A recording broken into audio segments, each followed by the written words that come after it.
Greet, Greetings, everyone. My name is Tim Grant. I'm your host for this evening's webinar. I'm very excited to have Brian Fox Ellis here as our special guest. You're in for a real treat. I've had the great pleasure of working with Brian for many years.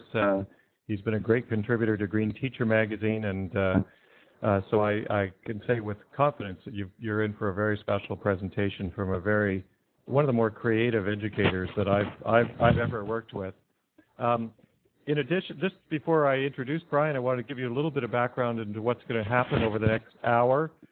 And Brian, I've got a bit of feedback coming from you here. If you can I'm not sure what that is, but hopefully we'll deal with it and get rid of it in a moment. For the next 20 to 30 minutes, you'll be hearing Brian will do a presentation. He'll be asking for feedback in the chat box at one point, so let me direct you to that. Many of you already have made use of it to tell Brian where you're from, and that. Sorry, Brian, I'm hearing a lot of feedback, even more feedback now. I was just readjusting my headset. Okay. Go ahead. Sorry, folks. Let me just say that you're going to be invited in a few moments to give a bit of feedback to Brian and I in the chat room, and that's this big box in the bottom left-hand corner where you can see that a few people have already indicated what state or province they're from, what city, and that's a place where you can type in a message, but you don't actually type it into that box. You type it even in the small horizontal box below that, and you'll see to the left it says main room, and to the right there's a blank space, and if you type in a message into that blank space and hit enter on your keyboard, it should appear in the chat room. And if you have questions or comments as Brian's doing his presentation, don't hesitate to type in a comment or that question and hit enter. There will be an opportunity to ask questions of Brian at the end of the presentation, and there's a special slide where you can type right on the main screen, and I'll be retrieving those questions and passing them on to Brian. I want to, so there'll be lots of opportunity for questions, and as I say, you don't have to wait. If you have an immediate comment or a question you want to ask Brian, just go ahead and use it in the chat box. Okay, I should also mention that for those of you who aren't familiar, Green Teacher is a nonprofit magazine we've been publishing now for almost 20 years. It's a place where youth educators, mainly from across North America, but increasingly beyond, who share their best ideas for educating young people about the environment and sustainability and so forth. We've also had the opportunity in the last 10 years to publish a series of books that again are articles updated from that originally appeared in Green Teacher for the most part, but not entirely. And almost 1,000 educators worked on those books, many as reviewers, others as, of course, authors. And the person that I'm introducing tonight has indeed got articles in those books. He is Brian Fox Ellis, who since 1980 has been a storyteller, author, and educator who has toured the world collecting and telling stories. He's been a keynote speaker, a featured workshop presenter at hundreds of conferences. His presentations are always custom tailored with a mix of pedagogy and practice, humor and inspiration. I certainly know that from working with him. He's published more than a dozen books, but I know him most as a guy who has written many musical theater productions, many of them on environmental themes. He's been a frequent contributor to many magazines, including Green Teacher. As always, from my experience with this man, Fox will engage us as learners and give us many practical ideas that we can use tomorrow and the day after. So, Brian, a big hearty welcome, and thank you very much for joining us tonight. Over to you. Well, I'm thrilled to be here and thrilled to have so many people join us. One of my main goals tonight is to share some fun poems, but also to help you to write a few poems and think about how poetry and science go hand in hand, and how playing with poetry can improve nonfiction writing, but more importantly, teach field ecology and entomology. So I hope that you have a paper and pencil handy because you will be doing some writing before the evening's over, and or maybe open a window, some kind of word processor, so that you can contribute a poem or play along with some of these activities. With that said, I would actually like to begin with a poem. Frog songs. The frog lives in two worlds. That's what amphibian means. He swims in dark pools and leaps about upon the land at dusk. He sings to the moon, hoping another frog will hear his song, but mostly singing because it feels good in his throat, in his bulging throat. When he is bored or hungry, he catches little bugs with his sticky tongue, but mostly it's just a little game, catching little bugs with his sticky tongue.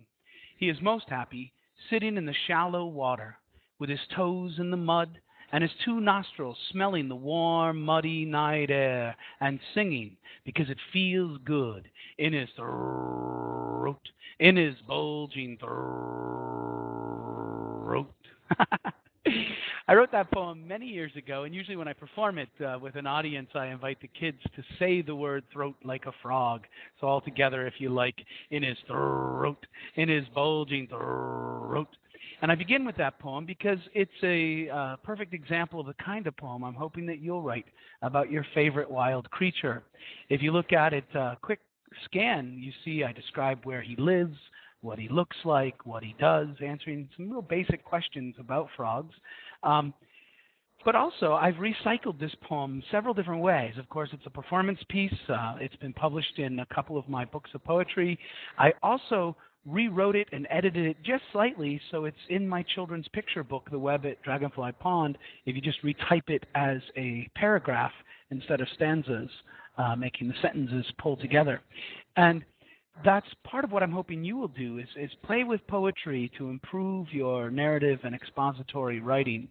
But also, poetry is a way of looking more closely at the wild world.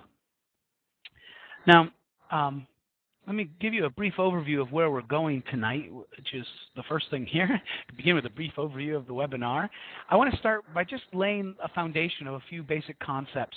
And I'm sure that this is a review for many of you. I'm hoping it's review for many of you, and it never hurts to review these basic concepts that are the premises upon which I live and work. And then we're going to walk through these lesson plans. And I have to warn you that we're going to cover about 5 hours of lesson plans in about 45 minutes. So we're going to skim a few and drop down into a couple. And each of these lesson plans do stand well on their own.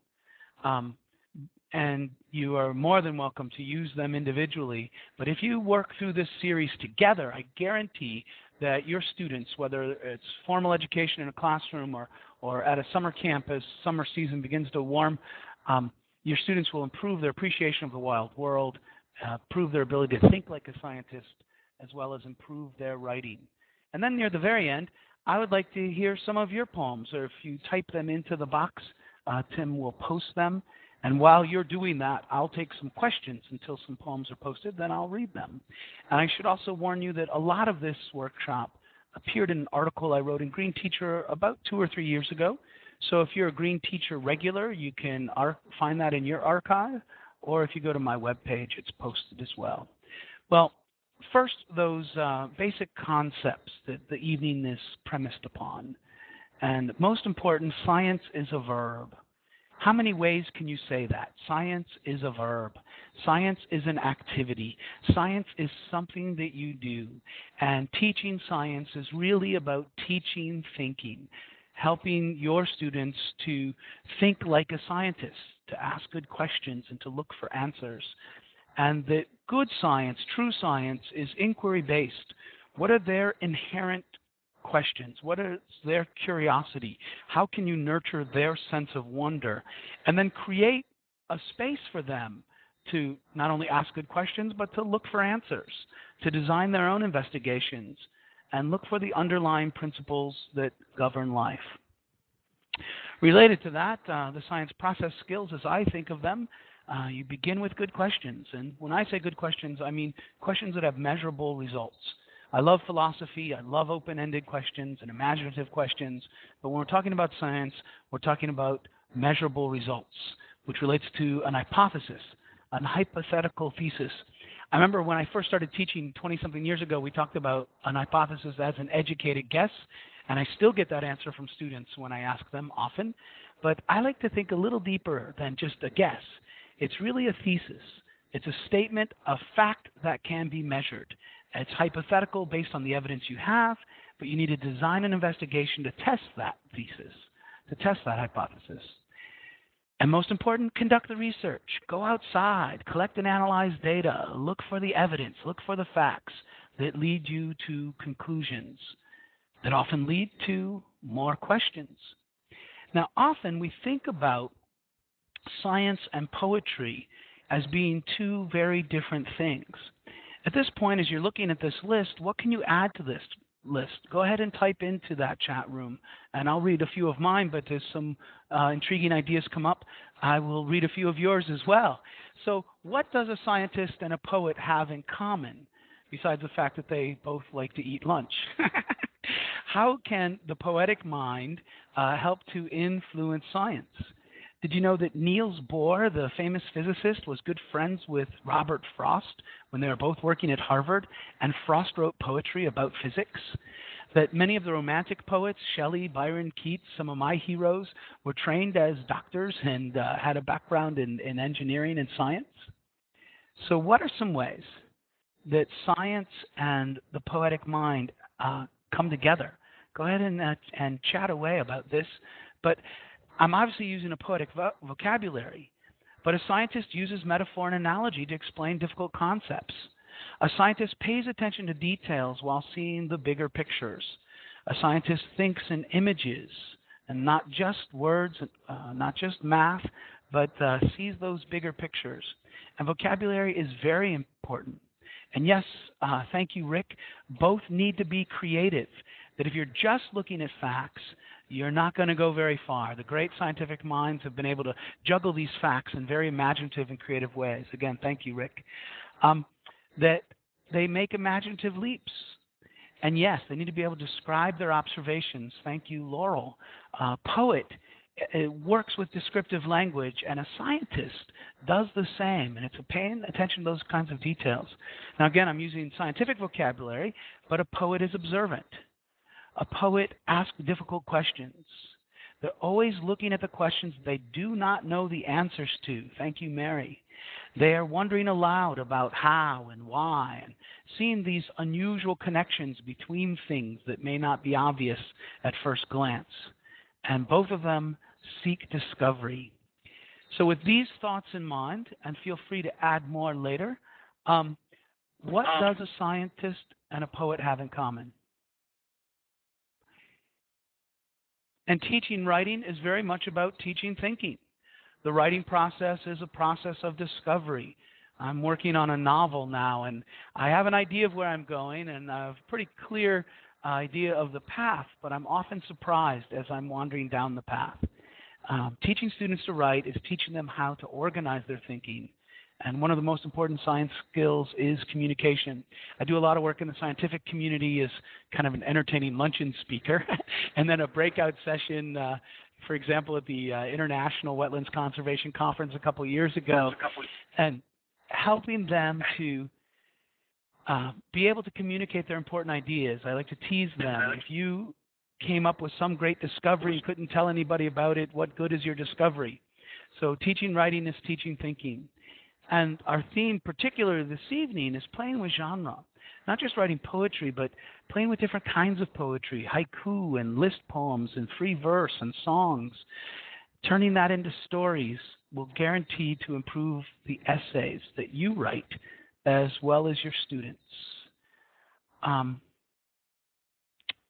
Now, the lesson plans that we're going to run through this evening, you should always start with experiential learning. And I will say my biggest frustration with the webinar context is I can't take you all outside right now. Here in Peoria, Illinois, where I'm sitting, I'm looking out my window. I see the sun's going down. I know that the dark animals, the crepuscular creatures are wandering about. The other night I went for a night hike and had a conversation with an owl. It should always start with experiential learning. We're going to focus a little bit on bugs tonight, but I've used the same set of lesson plans with birds, with rocks, with flowers, with trees, with any element of nature. In a few moments, I will ask you 100 questions to think about your favorite animal. We will write some haiku, maybe a free verse, maybe a song, maybe an acrostic poem, and then we will help you to turn your poems into a story, and then turn your story into an essay. Again, that's 5 hours of lesson plans, and we're going to try to cover in now 30 minutes to save time for questions and poetry at the end. If we had 5 hours, I would really take my time with each of those, but we're going to skip the first step because I'm assuming that people signed on to a Green Teacher webinar have spent a lot of time outside. Here's a handout that I developed originally at a summer camp, but I've since used it in a classroom setting as well, and I will give credit to my source. It's adapted from a book published by the Sierra Club more than 20 years ago. I was looking for the book and couldn't find it. It's Urban Adventures or City Wild. And I've morphed and adapted this so much. It's my worksheet sheet now, but that's where the original inspiration came. So you take kids outside, maybe with some collecting jars or nets. I love those little not microscope, but the magnifying boxes, as long as you're not roasting creatures in them. And challenge them to really pay attention and ask themselves a lot of questions. You can read this sheet in more detail later, but I'm trying to give kids examples of the good questions that we spoke of earlier. That it's about measurable results. It's about observing details.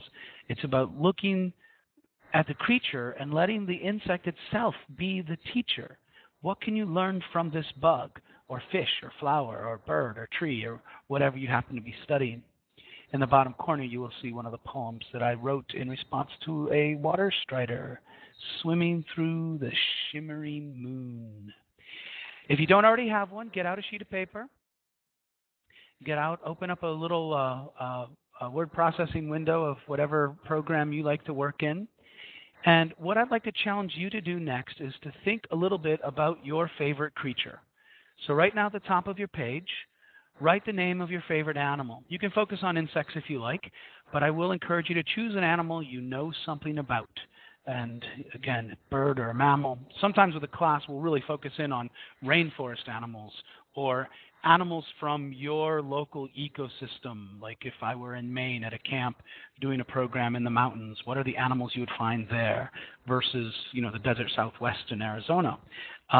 So you can choose wherever you want, to be it British Columbia or Ontario or Florida. Choose your favorite animal. Go ahead right now. Write that down. And I want to ask you 100 questions, literally. And you do not have to answer them all, but answer as many as you can. If you love question number 3 and want to keep writing, skip 4, 5, and 6. Don't worry about it. You cannot answer them all. And I should warn you, as I often warn students, that sometimes this lesson plan makes that overachiever cry because they want to answer 100 questions, and you can't. Do not waste time writing numbers. Do not waste time writing questions. My questions are just to pick your brain. What do you know about your favorite animal? And the truth is, as you can see on the sheet before you, there's really just 3 questions. And I ask each of the 3 questions 33 different ways with one zinger at the end. So I hope you have your paper and pencil ready. Start typing or writing. What is your favorite animal? And to begin with, what does it look like? How would you describe it to somebody who's never seen this animal?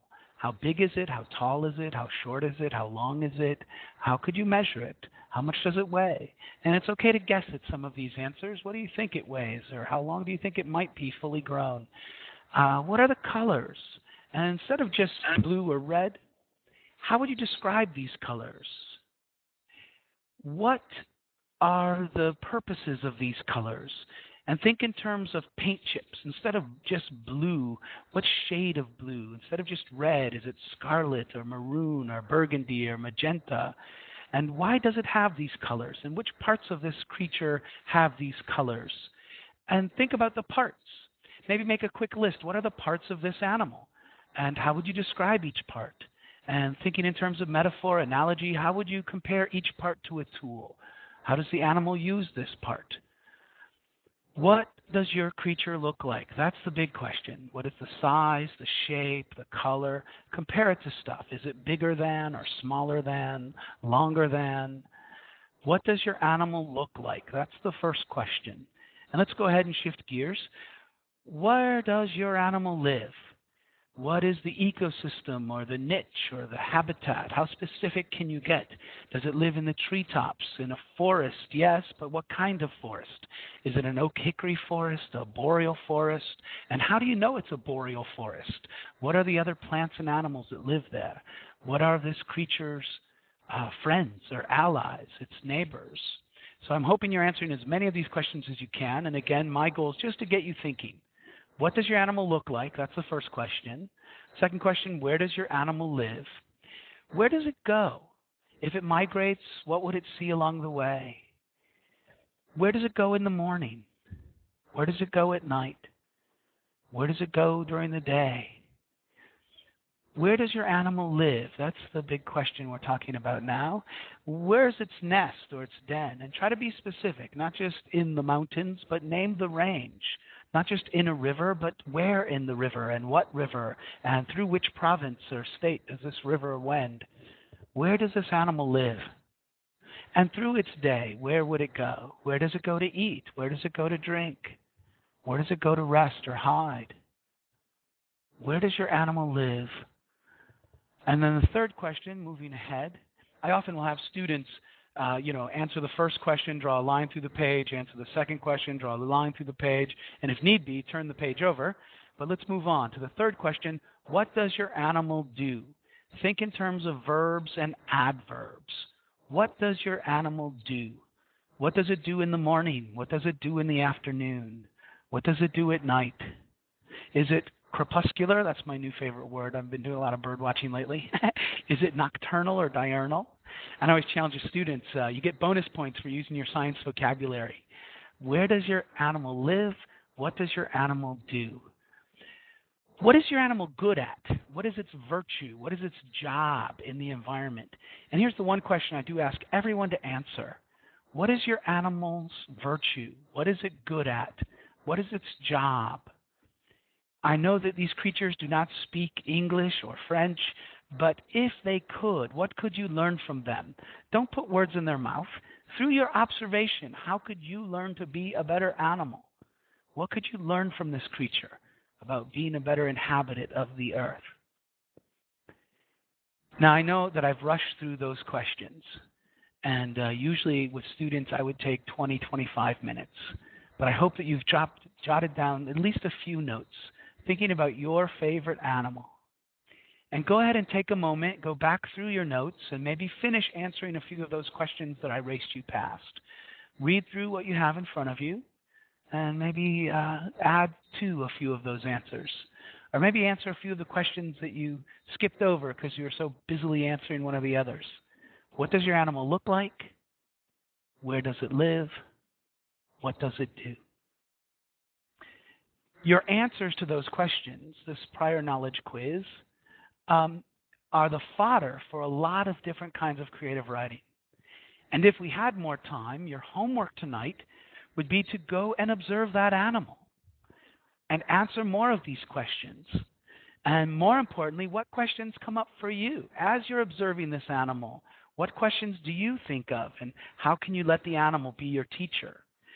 Again, insects are a great way to start because every schoolyard has insects. You don't even have to go outside. Sometimes you can find them in the classroom or in the nature center.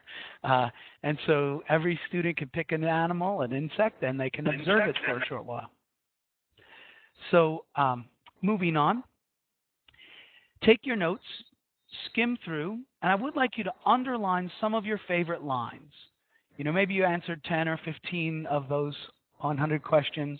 Underline your 3 or 5 favorite answers. And with virtually no work at all, you already have a haiku and a list poem and a free verse. By simply juggling the order of those lines, you can come up with several different poems. One of my favorite forms of poetry, and one of the first books of poems I published was called Frog Songs, and it's a collection of haiku, mostly about insects, because that's what feeds a frog song. And if you go to my webpage, you can find a brief essay that I wrote about what is and isn't haiku. In a nutshell, haiku is brief, not 575. And your third grade teacher, who taught me haiku, was actually teaching how to count syllables. In Japanese, they do not count syllables. The word, I believe, and I do not speak Japanese, is onji. And an onji does not translate well. Is it a phoneme? Is it a syllable? It's somewhere in between. My favorite example is the word tax, being tax season here in the States. T-A-X, 3 letters. How many syllables? Tax. How many phonemes? How many letter sounds? Actually 4. T-A-K-S. T-A-K. So how would you count that?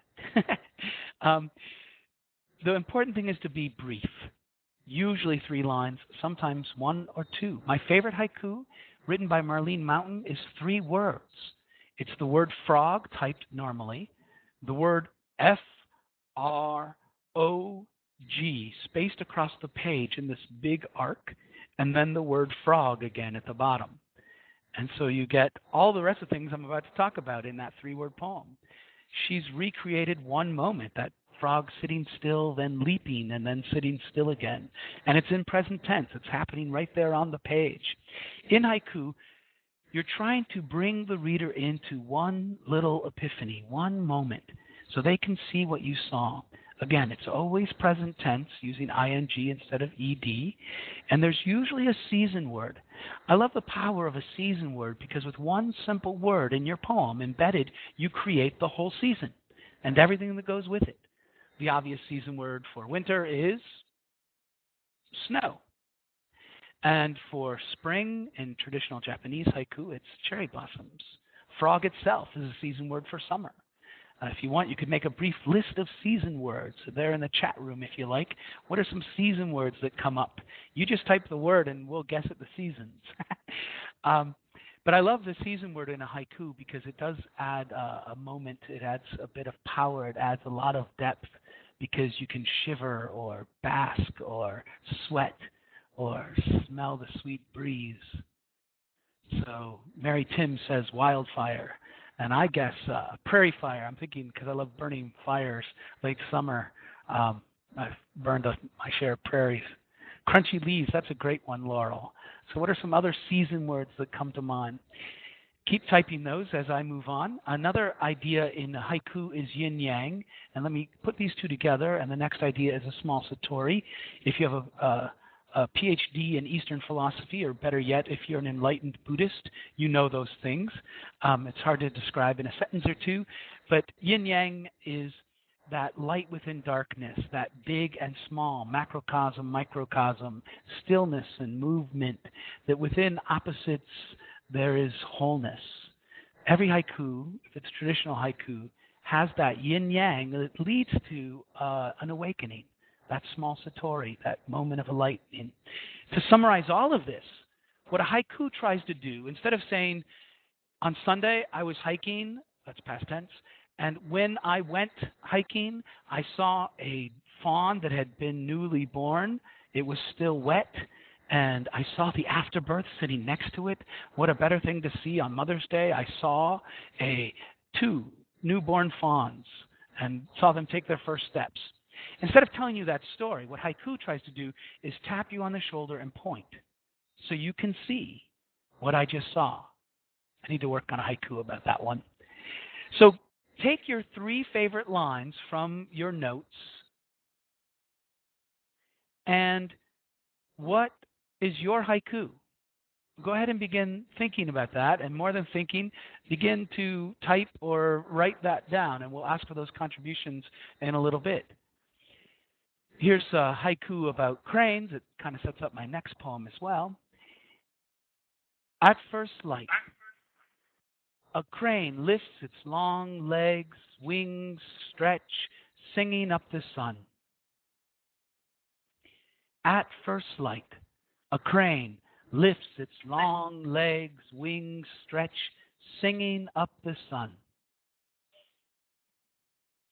Now, I'm going to switch to this next slide, but do not hit the play button just yet. We'll try to all hit the play button at the same time. You will not see this poem unless you hit the play button, but don't hit it yet. This is a little longer poem. It's a free verse poem that I wrote using those same notes, answer those same questions. As you're listening, I describe where it lives, what it does, what it looks like. I actually juggle the order to those questions. I think I start a little bit with what it looks like, a little bit with what it does, a little bit with where it lives, kind of back and forth, going back to those three questions. And this is easier to do than you think. Your students are probably better at it than you might be. My daughter is a filmmaker, but with little flip cameras or smartphones, students can go out into the wild world and they can film a little 1 or 2 minute segment, and then they can add their own poem. I actually hired a Vietnamese friend of mine to animate my poem, and my brother shot the live footage. But are you ready? Everyone got your finger on the play button? Go ahead, and here's a poem I wrote called The Dance of the Whooping Crane.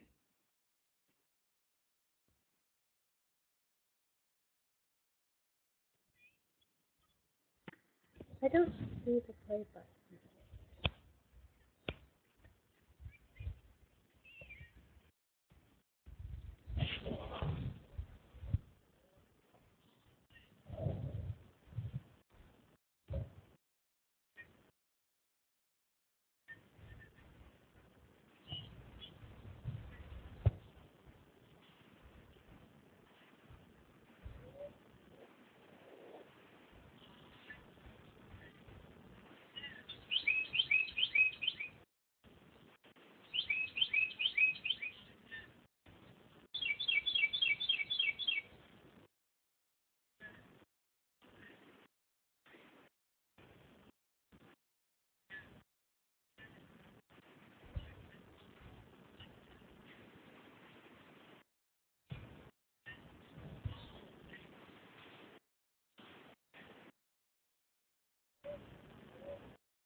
I hope you enjoyed that. I have to thank my brother for the film footage of the whooping cranes that he filmed at Aransas in the Gulf in Texas. And again, Vinh Luong is the Vietnamese animator who drew all of the illustrations in this slideshow. They're mostly clipped from my book of poetry. Vin's a really gifted artist.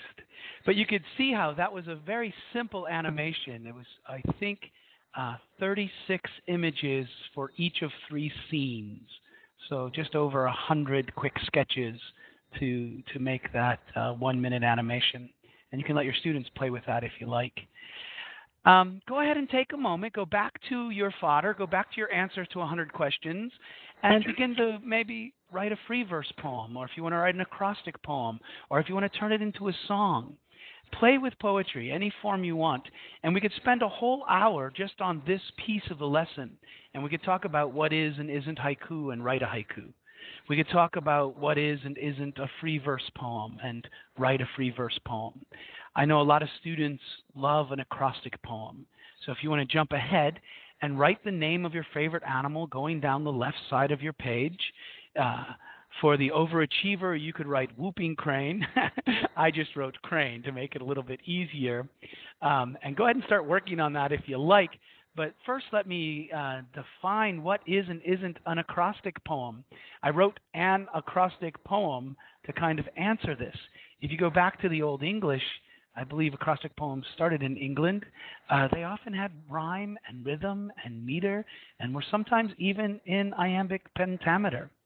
Not to pick on my 3rd grade teacher, because I love Mrs. Jones.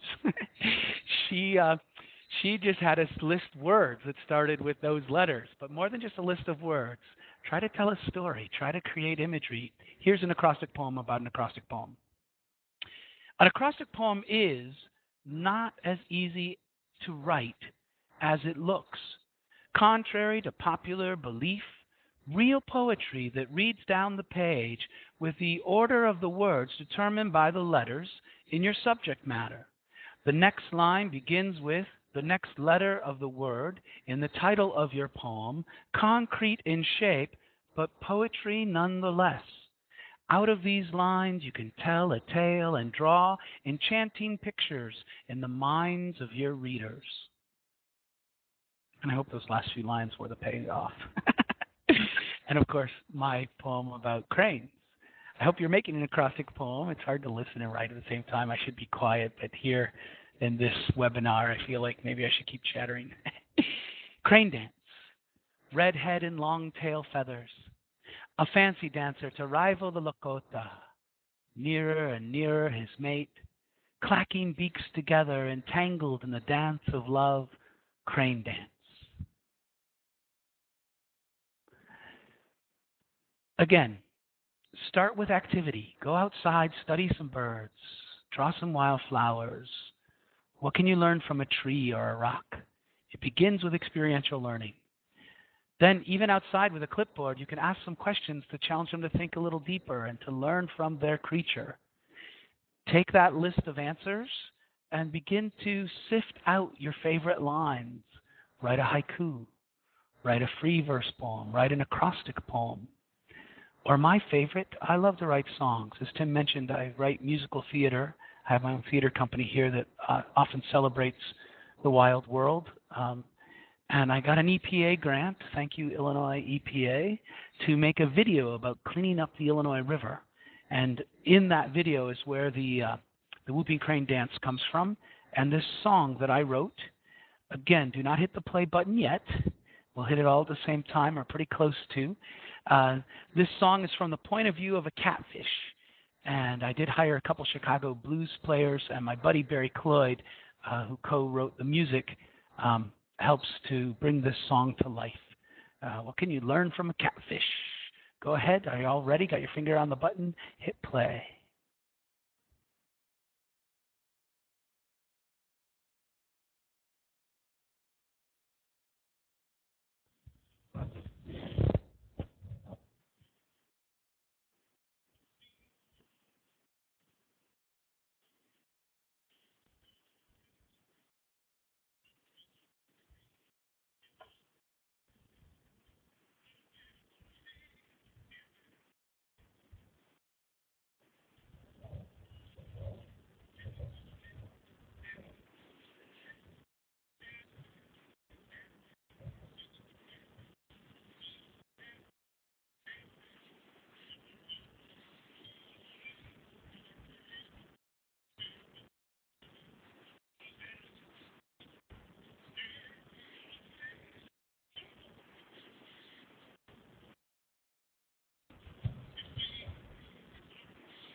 Thank you, Barry Cloyd.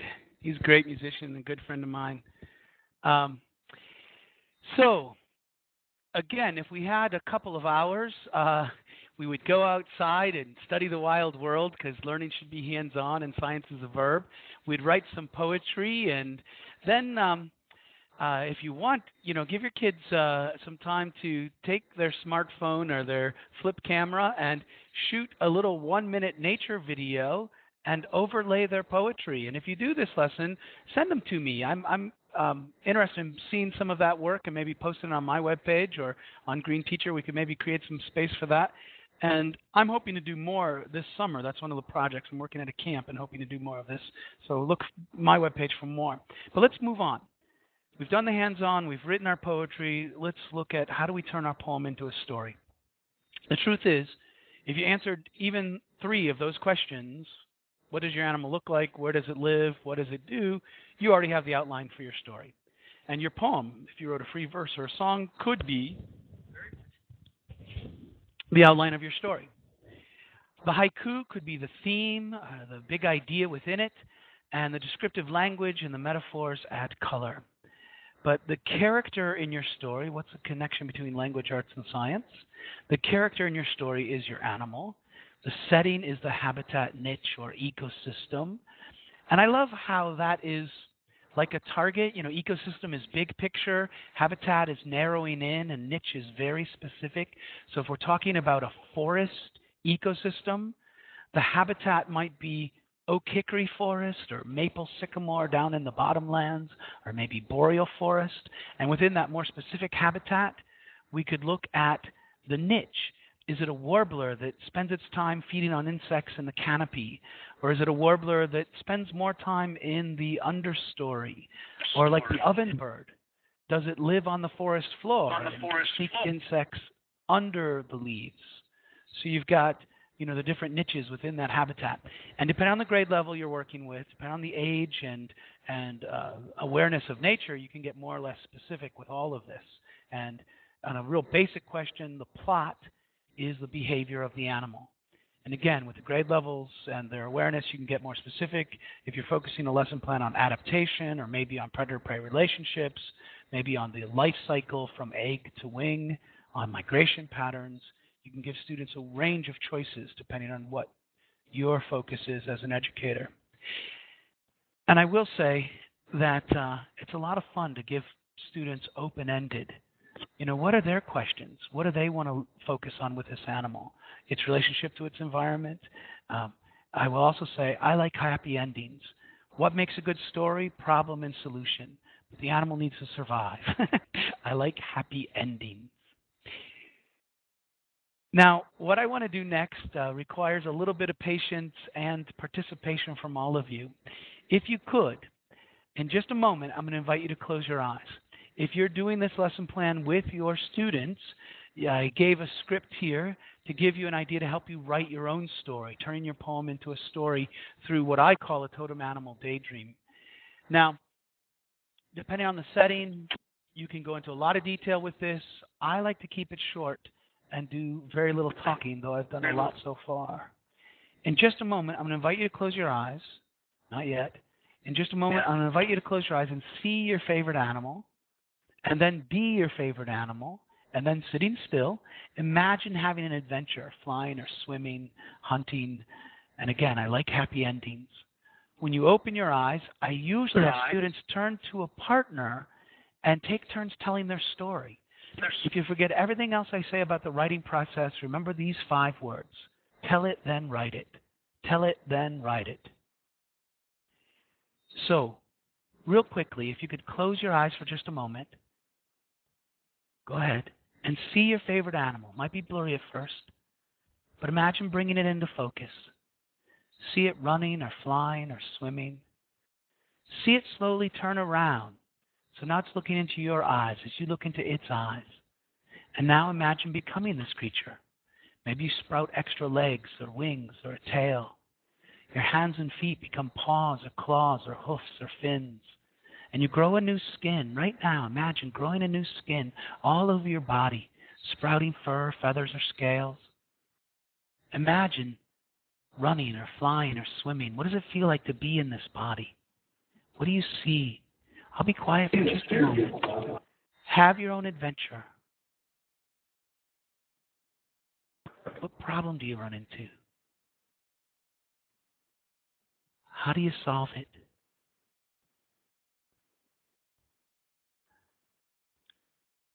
And you might have to fast forward a little, but where's a good stopping place? Where do you feel safe? Where do you hide?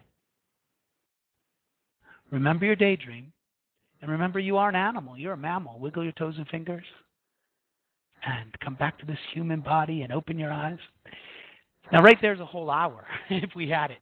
I would have them do this totem animal meditation, turn to a partner, take turns telling their story, and then give them time to write it like a story. But we are running out of time, so let me just spend a moment here. Now that you have a couple of poems, and you've got the outline of your story, how do you turn that into expository writing? Think about your favorite expository writers. Who are your favorite essayists?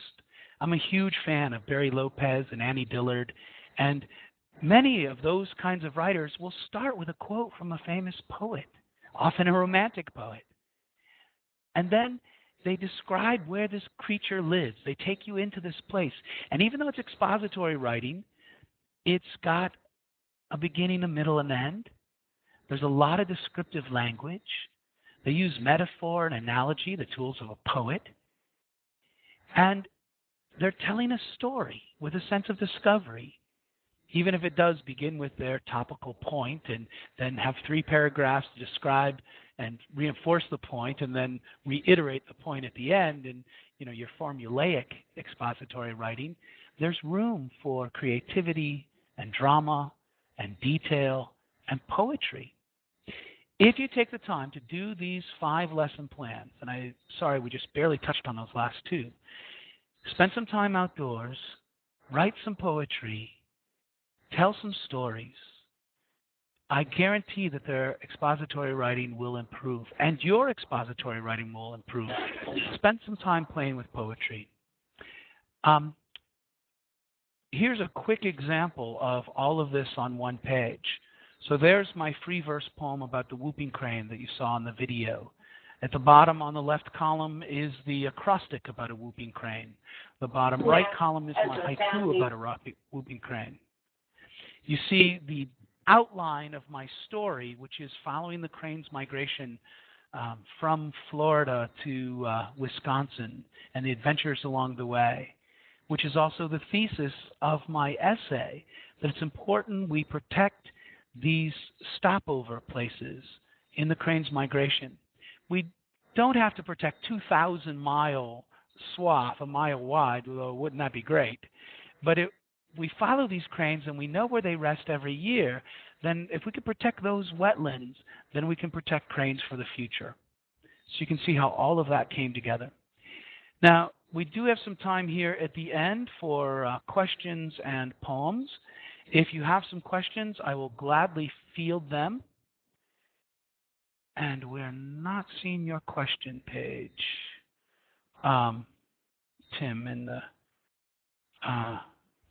But if you want to type your questions into the chat room, I will take them there. And while I'm answering questions, if some of you want to just turn away from the computer for a moment and edit your poem and then type them in, I'd love to read a few of your poems. What questions come up based on this race through 5 hours of lesson plans? What else do you want to know?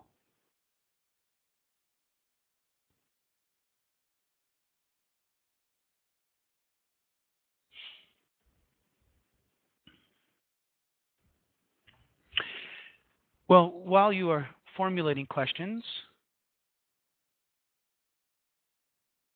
I will say I walked a 3rd grade class through this entire set. I spent a week at a school a couple years ago as an artist in residence, and I was really impressed with the quality of the expository writing that the kids came up with at the end, truly compared to some of the writing that I've seen with college courses I've taught, because they had the time to play with poetry. Now, Linda asked, people are often intimidated by writing poetry. Any tips to overcome? I will say with storytelling and public speaking and poetry, there's a lot of things in that realm that people are shy or intimidated. Honestly, I just push through. If you set the bar high and you have high expectations, people often rise to meet them. Also, I apologize again that we rush through, but if you take your time with those 100 questions and simply have your students underline their favorite 3 or 4 lines and copy them over, bada boom, bada bing, add water and stir, they've already got 3 or 4 poems embedded in that. And then I allow a few students to share their poetry out loud, as we're going to do in a moment, and that encourages other kids. So you let the brave ones go first, and the others feel a little more encouraged. Now, Laurel asked, are there any tips for encouraging young children to write poetry? Again, it begins with experiential learning. It's hard to write creatively about content you don't know.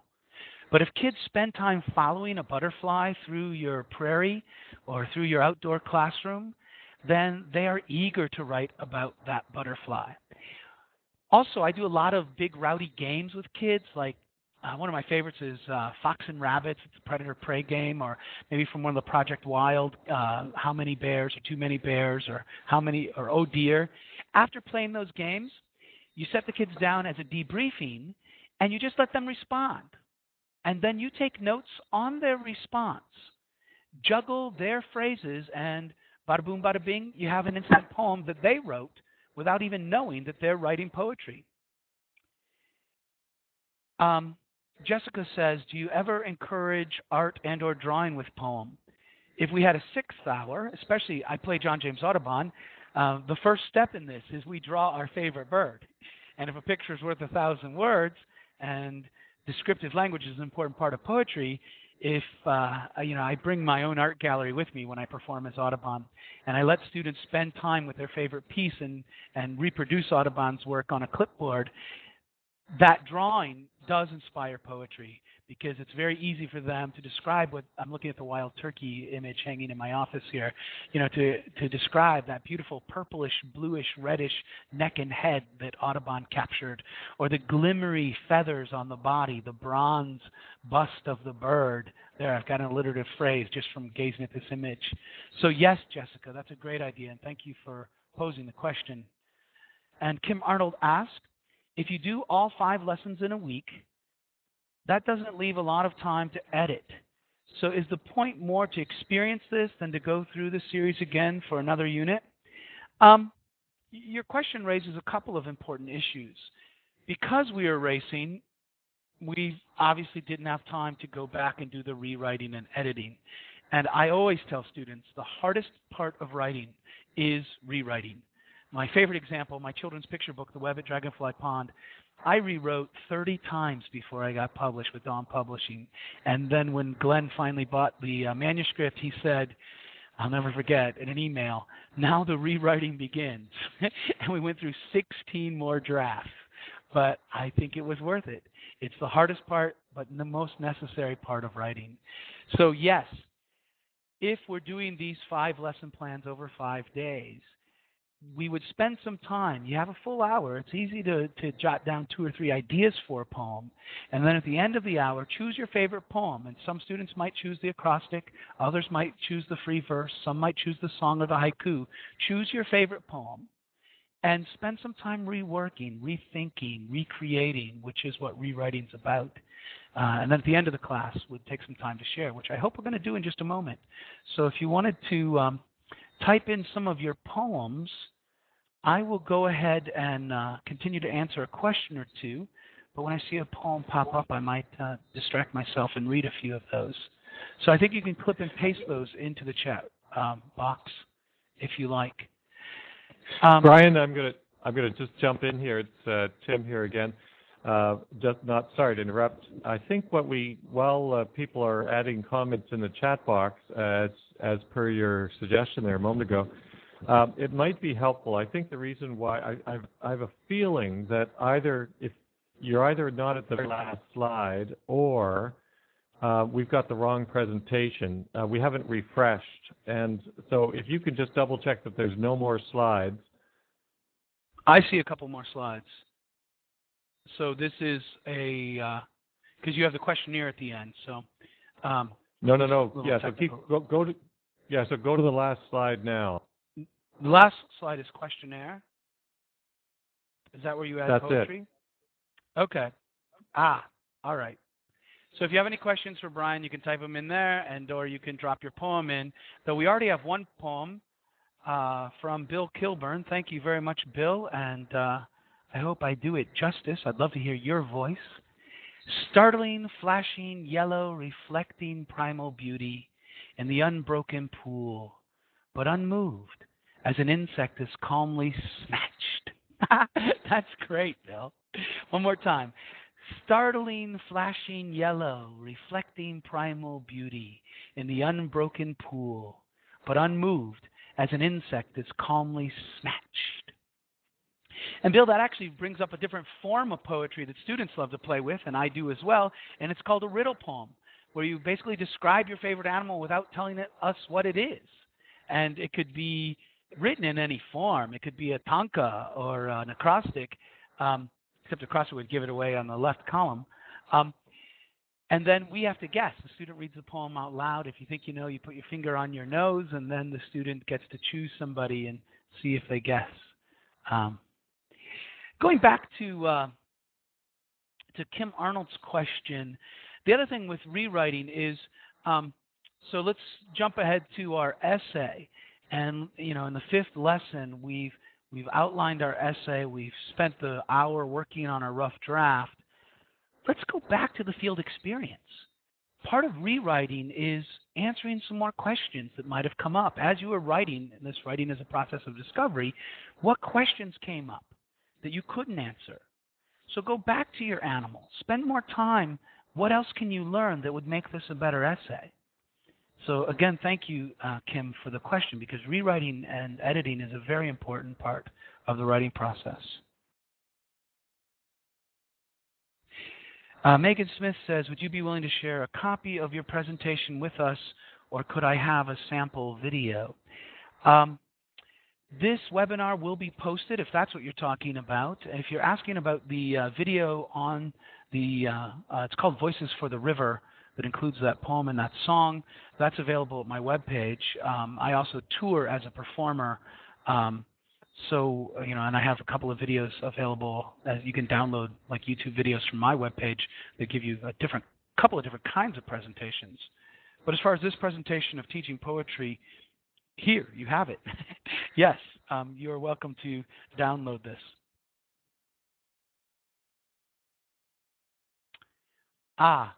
Mary Tim says, I got cut off at the end of the catfish video. Was just able to get back on. What have I missed?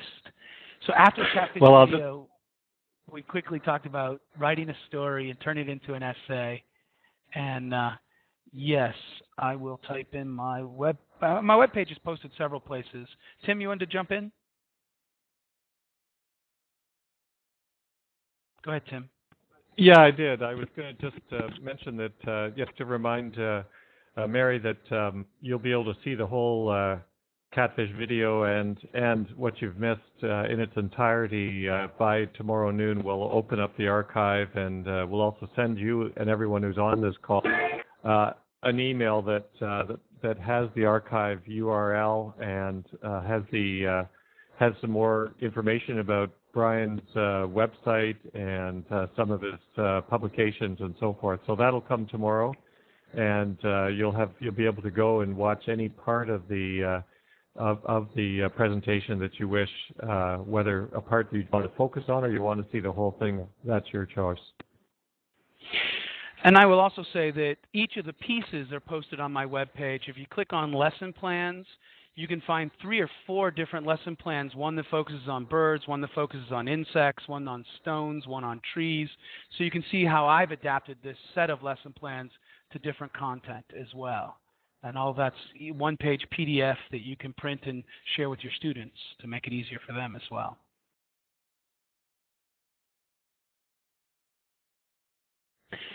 Any final questions? I do, yes. We've got another question from Bill. How do you approach reluctant learners?